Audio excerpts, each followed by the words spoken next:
Let me ask you something. When's the last time you saw a coyote waiting his turn in the ER or a gorilla in line for an MRI? Ever shared a hospital waiting room with a bear? No, of course not. Wild animals don't do that. They don't have a healthcare system. No checkups, no prescriptions, no pharmacies. And yet, they're out there thriving, day after day, no annual physical required. But us, we're different. Humans and our domesticated sidekicks, like dogs and cats, we've practically turned sickness into an art form. Think about it.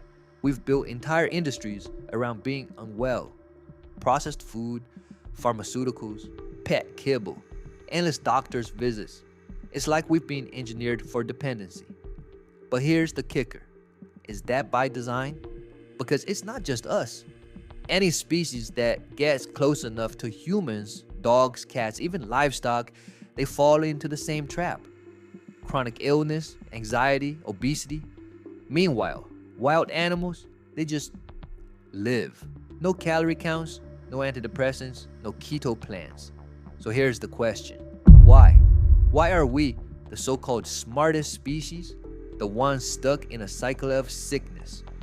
Are we really the masters of our health? Or are we unwitting players in a game that's rigged? A game where the systems we trust, the food industry, pharmaceuticals, even modern medicine, aren't designed to make us better, but to keep us hooked. And if that's the case, how do we let it happen? How do we go from being a species in balance to one in bondage, to systems that profit from keeping us sick? And most importantly, is there a way out? Let's talk about wildlife for a moment. Wild animals, they're the ultimate survivors. They don't wait for permission. They don't need instructions. They hunt, they forage, they live by the raw, unfiltered rules of nature. Whether they thrive or perish, it's on nature's terms. Their food, it's real, it's raw, it's unprocessed. They don't check labels, count calories, or measure macros. They eat what the land provides. Simple as that. And their exercise routine, forget treadmills and gym memberships. They run, they climb, they swim. Every single day, they move. Not because they have to hit 10,000 steps or close some fitness tracker ring, but because movement is survival. And here's the kicker. They're free. They don't live in boxes. They roam. They explore. They exist in a world without walls. Now, let's talk about us, humans, or as I like to call us, the world's most sophisticated domesticated animals. We might think we're the top of the food chain, but let's be honest, we're living in cages. Not metaphorically, literally. Think about it. Most of us live in tiny units stacked on top of each other, just big enough to eat, sleep, and exist. We eat out of boxes and packages, not from the earth. Our meals come pre-wrapped, pre-processed, and preloaded with things we can't even pronounce. Even when we think we're being healthy, say, grabbing a fresh sandwich at Subway, guess what? That food didn't just pop out of the ground, it came off a truck. And that truck, full of boxes of processed meat, boxes of processed bread, boxes of lies. And when this so-called food makes us sick, and it will, we head to the hospital. What do they give us there? More products, medicines, pills, treatments. But let me ask you, do these medicines actually make us better? Or are they designed to keep us just sick enough to need more? Here's where it gets wild. The same companies that produce our food are often tied to the ones making our medicine. It's a loop, a perfect, profitable loop. They make the food that makes us sick, then sell us the medicine to treat the sickness. Rinse and repeat. And it's not just us. Our pets are trapped too. Dogs, cats, and livestock, they're eating the same processed garbage, suffering the same illnesses, and running to the same pharmaceutical companies for help.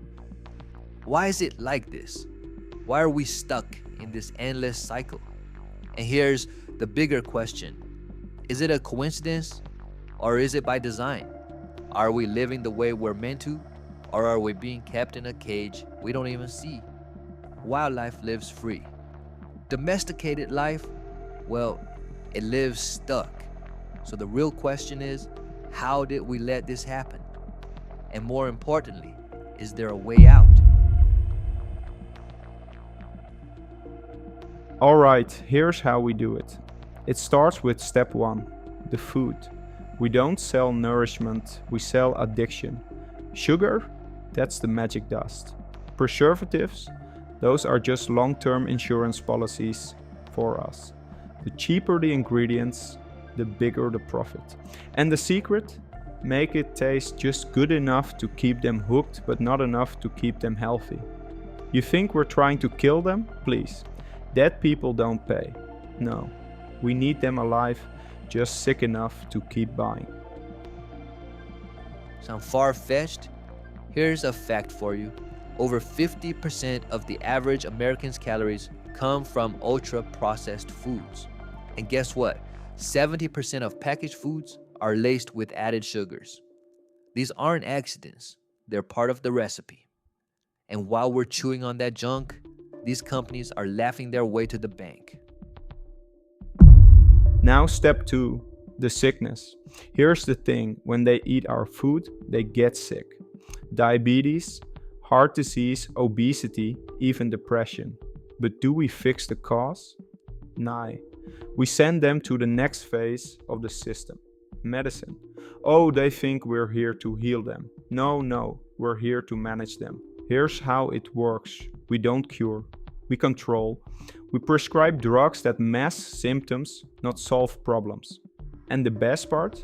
They'll need those pills forever. Do you know how much the pharmaceutical industry is worth? $1.4 trillion.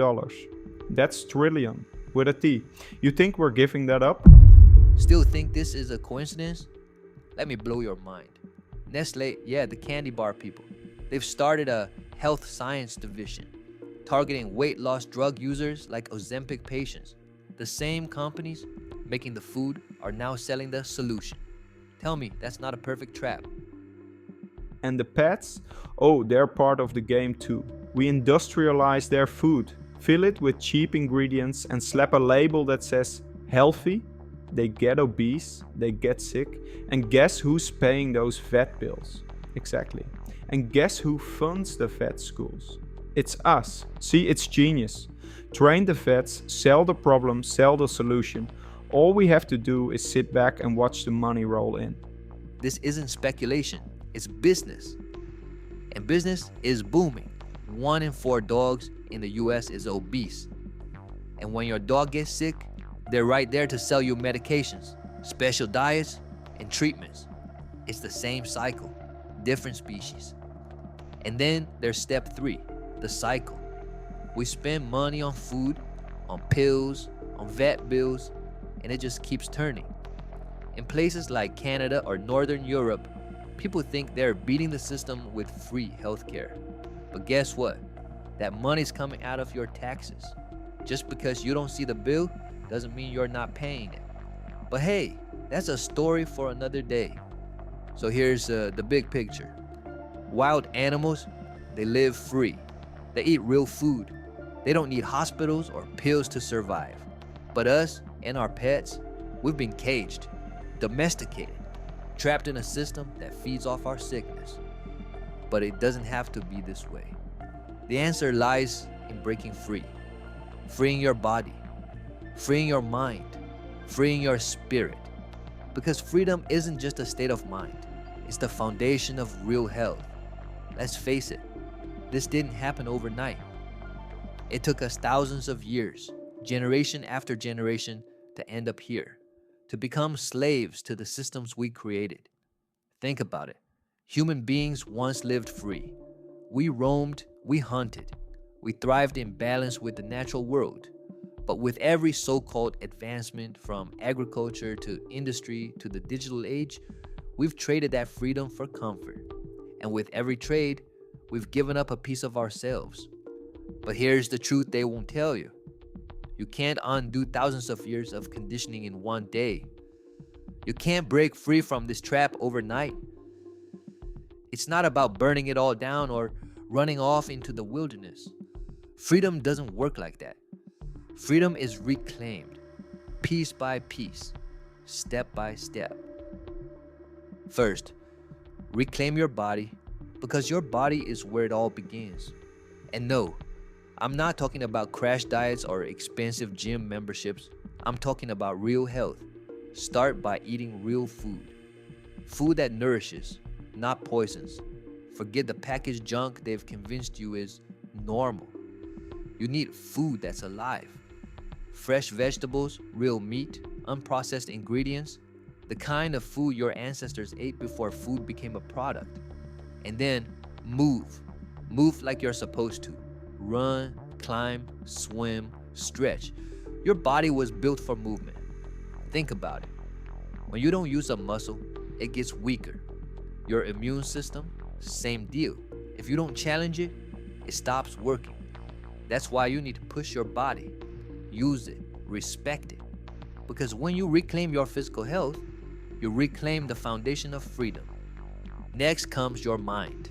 Let me ask you this. How much of your time do you spend in someone else's trap, chasing the newest gadget, the latest trend, the next must-have thing? They've trained you to believe that happiness comes from consumption, that the next purchase will make you whole. But it won't. It never will. To reclaim your mental freedom, you need clarity. Stop feeding your mind the junk food of endless notifications, short videos, and meaningless distractions. Step outside. Turn off your phone. Find silence. Meditate. You don't need more noise, you need space. Space to think, to feel, to breathe.